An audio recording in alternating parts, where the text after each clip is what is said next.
Hey guys, it's Shannon from iHeartRadio Canada, joined by FINNEAS. Thank you so much for taking the time. I really appreciate it. Thanks for having me. First of all, happy 2-year anniversary for you and your Claudia. Thank you very much. I appreciate it. Do you have any advice for anybody out there who maybe is just entering into a relationship and hasn't been in one for 2 long years?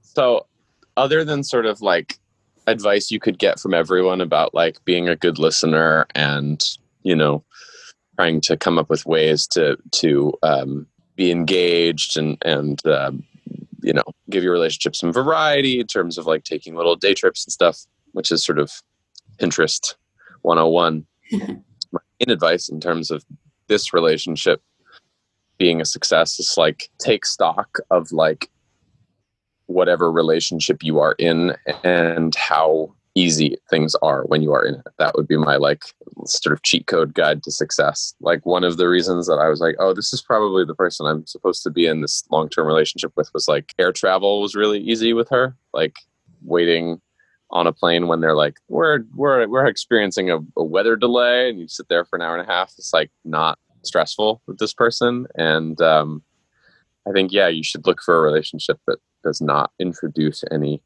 extra stress into your life. Yeah, I love that. That's so sweet. Thank you for that.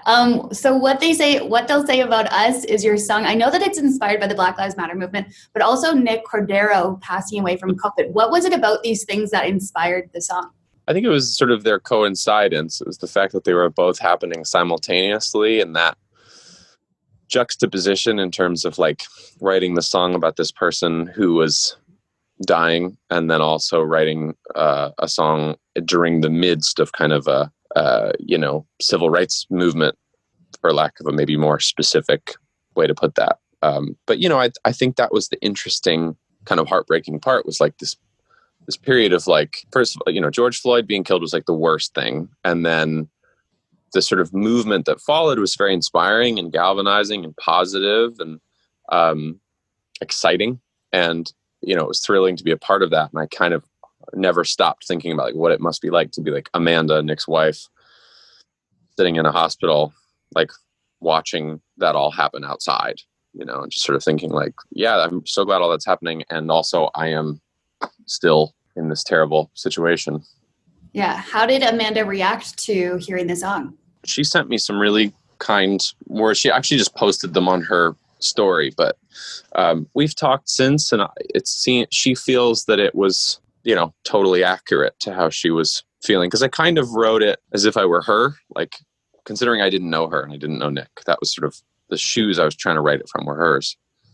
And it seems like it was accurate. The thing that she said that she was like, she told me that like it was like one of the first weekends she was even allowed in the hospital to sit with Nick, because they obviously, that's the whole thing, is they don't allow anyone in. So she'd been allowed in, and there was like a tank outside of the window of the hospital, like driving down the street. Mm-hmm. I was like, yeah, that's nuts. So yeah, I mean, she's pretty remarkable, and I find her alone to be very inspiring, and she's had to go through the worst thing in her life already. And, she has a 1-year-old. So I feel very inspired by her and very lucky to have met her, and very grateful that she doesn't hate the song. I was really worried she would hate the song. Just not that I thought the song was bad. I'm proud of the song, but I just didn't know what she would think. And obviously if she'd said I don't like this at all, I probably would have like pulled it. Probably wouldn't have put it out. Right.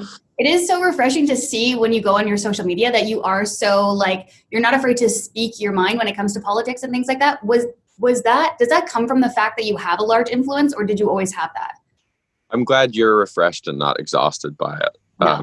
Here's what it is. I think I have, without being like a political science major, fairly attentive in terms of the world of politics, and in America at least. I'm not super well versed in European politics. There was sort of like a period, like my girlfriend and I have this podcast, and I would bag on Trump in the podcast or something, and we'd get like a review of the podcast. Like some kid would write a review and they'd be like, I love the podcast until he started talking about politics.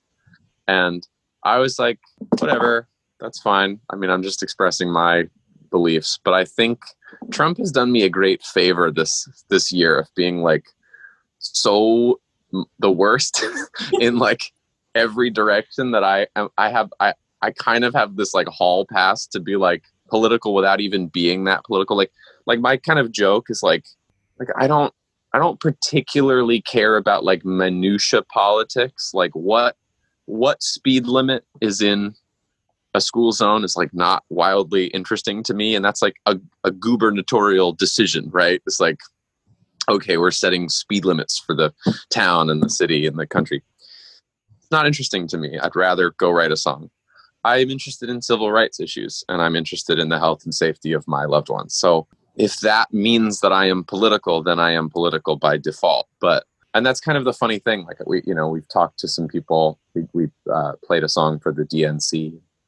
Somebody kind of probably in jest said like, I'm going to try to get you to run for office someday because I just post about it all the time. And I was like, I don't want to be a politician. I am very happy being a musician. I just am not allowed to play shows because the political regime has screwed up the virus response so much that it's not safe to play shows anywhere. So I'm political. Like, I think it's like, it's all kind of cause and effect, and I think that's throughout like history, like the suffragette movement was not so much like a political movement. It was like, hey, women should be allowed to vote, right? Doesn't that sound like a human rights issue? Yeah. Okay. Then I guess we have to care about politics. It's like, I think that's how progress is made. It's like an apolitical group says, wait, this is political. And then they have to get involved.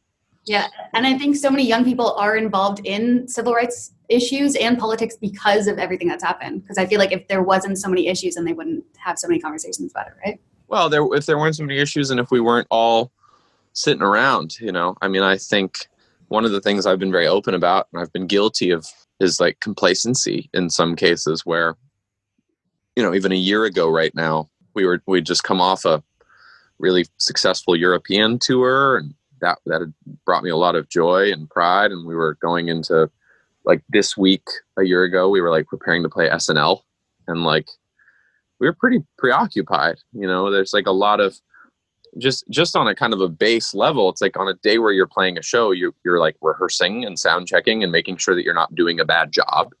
And so it doesn't leave a lot of open room in your sort of consciousness to be thinking about social injustice as much. Not that you shouldn't be, it just doesn't leave a lot of room. And I think one of the few silver linings of the safer at home orders, especially in the States, is like we're all kind of like sitting around looking at Twitter, like, wait, what's going on in Minneapolis? That's up, and then trying to deal with that, Yeah, totally. And I know that you've been able to work on music since being in quarantine, and also with Billie. How has it been with her to not only watch her grow as an artist, but also now as a songwriter as well? It's been pretty awesome. She's a very, she's like my favorite person to, it's like a tie between her and my girlfriend in terms of like how much I like hanging out with both of them. But she's really grown an exponential amount during all of this. And that's been very exciting to see and experience. And I'm really proud of everything we're writing together. Yeah, I'm excited to hear it. That's so great. I know you've mentioned before that you would love to do work in music, in film. Is there, if you name a film that you could go back to, if you had to pick one, and write the music for that film, what would it be? Oh, man. So the catch-22 of that is that, like, my favorite movies are usually kind of partially my favorite movies because of how much I like the music in them. So, like, I watched The Social Network for, like, the millionth time the other day. And, like, I think the music in that is very brilliant. So, like, I wouldn't pretend to, like, go do better. Yeah.